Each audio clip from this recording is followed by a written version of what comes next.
Daily Mentoring Moments with Barbara, where one thought can change your life.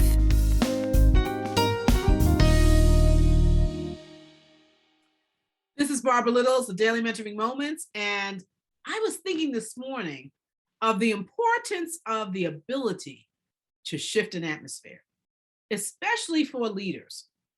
Atmosphere is so important.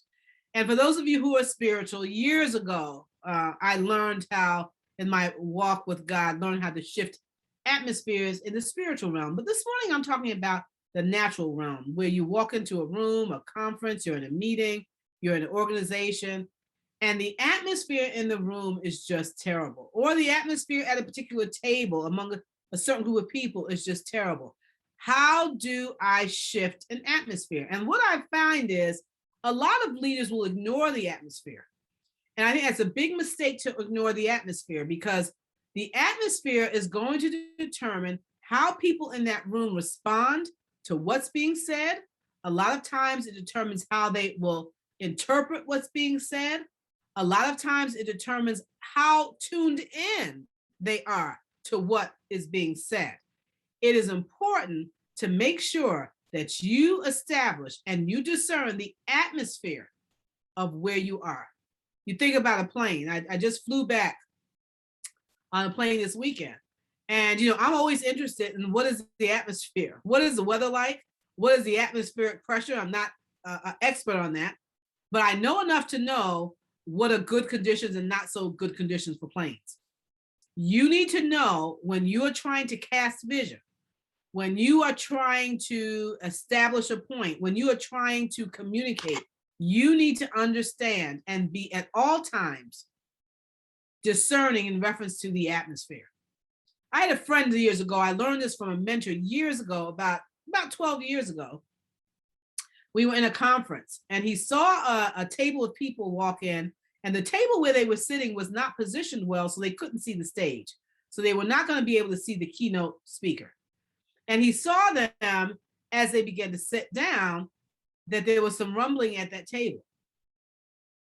He said, I immediately went and got a box of signed books from the keynote speaker. And I picked up the box, he said, and I carried it over to the table. And he said, when I got to the table, I said, I see that there's an issue with your being able to see, and it's going to be an inconvenience, but I'm going to move you over to this other table that will be a better table for you. He said, and because of your inconvenience and for your inconvenience, I brought for you signed copies, personally signed copies of the keynote speaker today.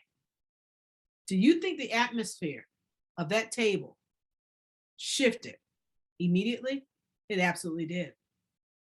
And what he said is, he said, I could have sent someone over to that, somebody else over to that table. He said, I could have sent somebody else over with the box. He said, but I understood that as the president and the leader of that organization, it was essential for me to pick up the box, for me to walk that box over to the table, for me to make the apology, for me to hand each individual at that table a signed copy of the keynote speaker's book, in order to shift the atmosphere to what I needed it to be for them to receive that day. Oh, that was a powerful lesson in shifting the atmosphere. But first, my friend, you must discern when the atmosphere in your room shifts and how to shift it back. And the answer is always in adding value. This is Daily Mentoring Moments with Barbara.